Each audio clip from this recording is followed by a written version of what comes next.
बच्चों, आपका किरण क्लासेस में आपका स्वागत है। मैं ओझा सर आपकी सेवा में उपस्थित हो गया हूँ। आपको दूसरी कविता आपकी है फ्लेमिंगो पुस्तक में कीपिंग क्वाइट, इसी के अर्थ बताने के लिए और समझाने के लिए मैं फिर उपस्थित हूँ। इसको आप ध्यान से पढ़िए, सुनिए और देखिए, और जो आवश्यक हो उसको नोट करिए। परीक्षा की दृष्टि से बहुत आवश्यक है जानना।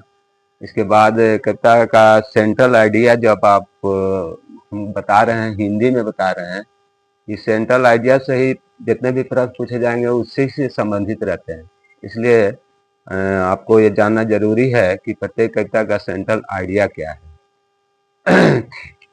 और इस कविता से क्या शिक्षा मिलती है, इसके कवि कौन है। एमसीक्यू में ये प्रश्न इस प्रकार के पूछे जा सकते हैं, इसलिए आप ध्यान से सुन लीजिए।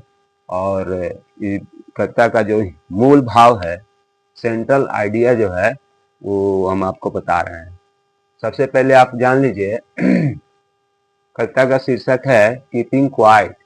कीप माने रखना, आईएनजी लगा हुआ है, जिसका जब क्रिया में आईएनजी लग जाती है तो उसका अर्थ होता है अंत में कर निकलता है। तो कीपिंग क्वाइट, क्विट माने शांत रहना। शांत रहने के लिए कवि सलाह देता है।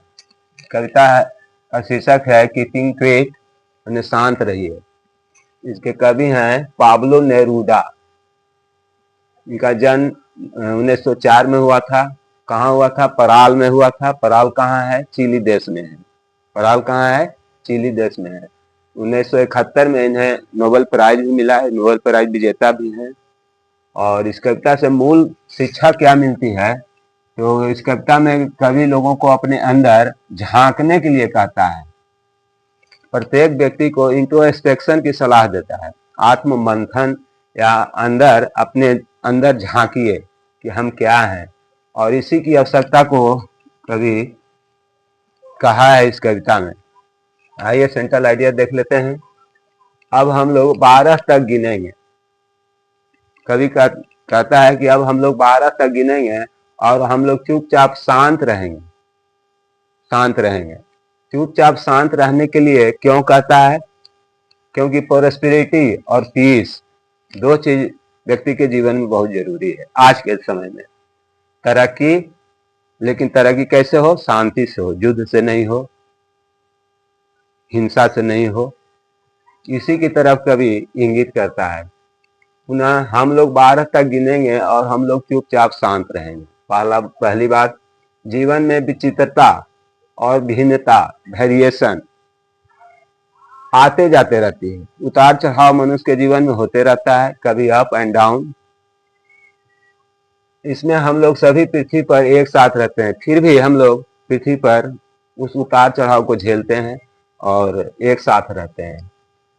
तीसरा पॉइंट है, मछुआरा समुद्र में व्हेल मछली को कोई कष्ट नहीं पहुंचाता है। मछुआरा का तो काम है मछली मारना, लेकिन समुद्र में जाता है, वो छोटी छोटी मछलियों को पकड़ता है, लेकिन व्हेल जो बड़ी मछली है उसको कोई कष्ट मछुआरा नहीं पहुंचाता है।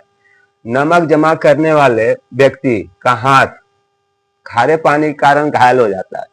जो व्यक्ति समुद्र के किनारे नमक इकट्ठा करता है तो इकट्ठा करने में हाथ जो है वो खारा पानी के कारण उसका घायल हो जाता है, फिर भी वह चुपचाप रहता है। कुछ देश युद्ध जीतने के लिए आग और जहरीली गैस का प्रयोग करते हैं जिससे कोई जीवित न बचे।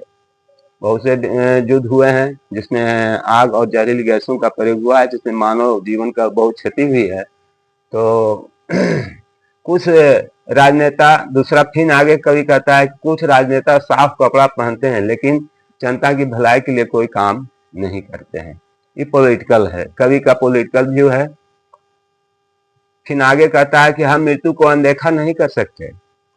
हम मृत्यु को अनदेखा नहीं कर सकते। अगर हम अपने जीवन के लिए कुछ नहीं करते हैं तो बाद में उदासी का सामना करना पड़ता है।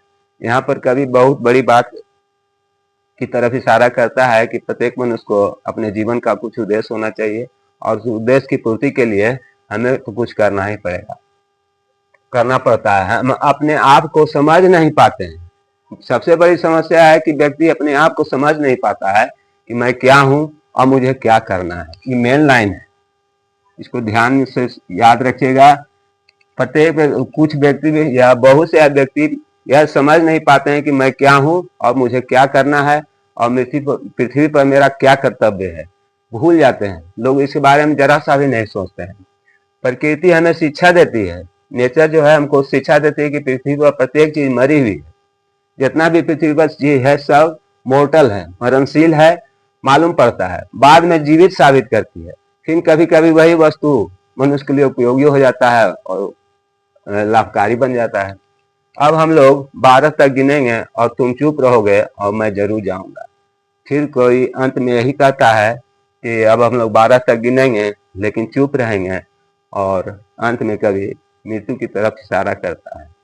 इस कविता में कुल 8 स्टेंजा है और शिक्षा तो हम बता ही दिए हैं कि इस कविता से पढ़ने से क्या शिक्षा मिलती है। इस कविता में कवि लोगों को अपने अंदर झांकने के लिए कहता है, इंट्रोस्पेक्शन की जरूरत है। इंट्रोस्पेक्शन माने आत्म परीक्षण कर सकते हैं, आत्म मंथन कर सकते हैं। इसी के यही इस कविता से व्यक्ति को शिक्षा मिलती है। मेन यही बात है, इस कविता में कवि लोगों को इंट्रोस्पेक्शन करने के लिए, आत्म अपने अंदर झांकने के लिए कहता है।